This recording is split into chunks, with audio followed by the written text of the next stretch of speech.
Resumos da novela Meu Pecado, capítulos de 2 a 6 de outubro de 2023. Quando Lucrécia, Modesto e Manuel se cumprimentam comemorando a primeira colheita de maçãs sem praga e levam a primeira caixa para Paulino, ironicamente Lorena mostra o convite de casamento para Juliano. A saúde de Ernesto está cada vez mais frágil, mas ele está tranquilo porque sabe que deixa sua filha em boas mãos. Obcecada por ter um neto, Rosário quer levar Lucrécia a um especialista, mas ela afirma que não engravida porque não quer. Paulino diz a Rosário que deve respeitar a decisão da filha porque Carmelo não é o marido ideal para ela. Com medo de que Carmelo acabe com o dinheiro deixado pelo pai, Teresa propõe a Manuel que se case com ela para que possa requerer sua parte na herança. Assunção pede a Lucrécia que seja mais amável com Carmelo porque o distanciamento em que vivem o tem afetado negativamente. Rodolfo aconselha Juliano a não se casar apenas por gratidão. A situação entre Carmelo e Renata fica tensa quando ela exige que lhe dê outro lugar em sua vida e insistindo que se divorcie de sua prima. Carmelo se embriaga e acredita que está vendo seu pai. No dia seguinte, Lucrécia tenta convencê-lo a mudar de vida e afirma que tudo poderia ser diferente entre eles. Rosário diz a Carmelo que já está na hora de tomar as rédeas da situação e que a única maneira de manter Lucrécia a seu lado é se tiverem um filho. Matias comunica que em breve chegará um novo sacerdote para ajudá-lo e diz a Branca que terá que encontrar outro lugar para viver. Lucrécia a acolhe em sua casa. Teresa recebe o convite de casamento de Lorena e Juliano e mostra para Lucrécia, que fica muito abalada com a notícia. Ernesto comenta com Juliano que em breve Paulino vai enviar a primeira remessa de maçãs e diz ao futuro genro que já é hora que tenha um negócio em seu nome. Rosário diz a Delfina que precisa ter um neto custe o que custar. Miguel chega à casa de Ernesto e cumprimenta Lorena com um beijo forçado. Nesse momento chega Juliano e, visivelmente irritado, pergunta à noiva por enviou o convite para a família de Ramiro. Carmelo convida Lucrécia para jantar e Renata aparece sem ser convidada. Matias diz Rodolfo que ele ainda não conseguiu perdoar Justina, pois caso contrário, estariam dormindo no mesmo quarto. Renata pergunta a Lucrécia o porquê não se divorcia de Carmelo. Juliano jura para Manuel que já esqueceu Lucrécia e pede que não volte a mencioná-la. Lucrécia aconselha Teresa a se interessar pela plantação. Depois de interromper seu jantar com Lucrécia, Carmelo proíbe Renata de voltar a pôr os pés em sua casa, sob a ameaça de terminar definitivamente com ela. Josué se apresenta ao padre Matias como o diácono que veio para ajudá-lo. Lucrécia fica sabendo que Josué está de volta, vai lhe dar as boas-vindas, mas ele a trata friamente. Renata vai falar com Rita e, com a intenção que ela espalhe a fofoca, conta que Carmelo e Lucrécia nunca dormiram juntos. Josué vai ver os pais e Justina e Rodolfo sentem o filho muito distante e frio com eles. Renata encontra Carmelo quando está saindo de viagem e decide ir com ele.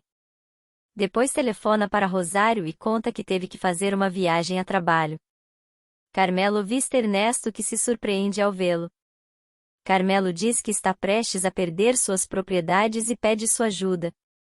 Ernesto se nega a ajudá-lo, os dois discutem e Carmelo tenta asfixiá-lo. Renata encontra Lorena e Juliano e se surpreende ao saber que vão se casar. Carmelo asfixia Ernesto. Matias critica a atitude prepotente de Josué diante de seus pais. Lorena e Juliano encontram Ernesto morto. A empregada comenta que o patrão recebeu a visita de um homem e Juliano sugere a Matilde que seja feita uma autopsia. Ela se nega e proíbe Juliano de comentar o fato com Lorena. Ernesto era o comprador da colheita de Paulino e, com sua morte, o negócio não se concretiza. Certa de que Rodolfo tem um encontro com os amigos Matias e Paulino, Justina decide visitar o advogado. O jogo dos amigos é cancelado, Rodolfo compra flores para a esposa, mas tem uma grande decepção ao vê-la entrar no carro de um homem. Justina passa a tarde na casa do advogado e ouve quando Carmelo telefona para pedir que venda a casa de Rio Branco. Justina diz ao advogado que adoraria comprá-la se tivesse dinheiro. Ela também fica sabendo que Carmelo e Renata mantêm um romance. Ao voltar para casa, Justina recebe uma ligação do filho e fica sabendo que Ernesto está morto. Preocupada com a demora do marido, ela telefona para Matias e fica sabendo que o jogo foi cancelado. Matias e Josué encontram Rodolfo completamente bêbado na porta da escola. Carmelo vai ao bar encontrar os amigos e é surpreendido quando todos debocham dele afirmando que seu casamento com Lucrécia é só de fachada. Ele volta para casa furioso e acusa Lucrécia de ter espalhado a fofoca. Renata comenta com Rosário que Branca foi namorada de Carmelo e esta se lembra do dia que Ramiro lhe disse que seu filho ir ser pai. Matias comenta com Paulino sobre a bebedeira de Rodolfo e confidencia ao amigo que Justina e Ramiro foram amantes. Rosário obriga Branca a lhe contar tudo o que aconteceu entre ela e Carmelo e ameaça expulsá-la de sua casa e de seu emprego se comentar algo com Lucrécia. Carmelo pede ao advogado que apresse a venda da casa de Rio Branco.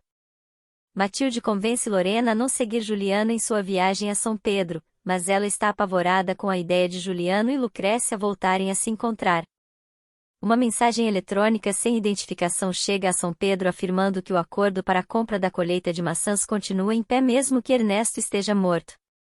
Quando Justina pergunta a Rodolfo se está se sentindo melhor, ele lhe dá uma bofetada e pergunta quem é seu amante. Ela nega qualquer romance extraconjugal e depois procura o amante para dizer que precisam terminar o relacionamento. O advogado pede a ela que deixe o marido e se case com ele. Decidido a convencer a cidade que tudo vai bem entre ele e a esposa, Carmelo obriga Lucrécia a sair para jantar com ele e tenta beijá-la em público. Ela não permite o beijo e vai embora sozinha. Juliano chega a São Pedro e encontra o pai sentado do lado de fora da casa. Os dois se abraçam e ele pergunta se essa situação tem a ver com sua mãe. Rodolfo diz ao filho que terão que dividir o quarto. Fazendo-se de vítima, Justina diz ao filho que o pai ainda pensa que ela o trai. Carmelo fica furioso com Lucrécia por ter provocado um escândalo em público e ela deixa claro que não está disposta a participar de uma farsa. Rosário comenta com Paulino que Carmelo hipotecou a propriedade e sugere que o ajudem financeiramente. Juliano questiona a mãe e recorda que tentou falar com ela por telefone e não a encontrou. Paulino conversa com o gerente do banco sobre a situação de Carmelo e este afirma que já é tarde demais para que se possa fazer alguma coisa por ele. Nos Álamos chega a ordem de embargo da propriedade e agora o banco é o dono de tudo que há nelas.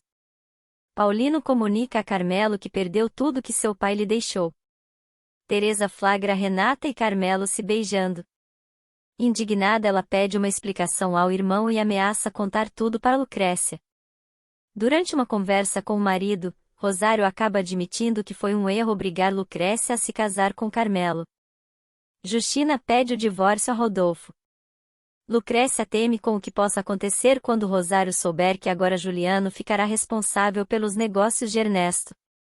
Juliano e Lucrécia se encontram na igreja.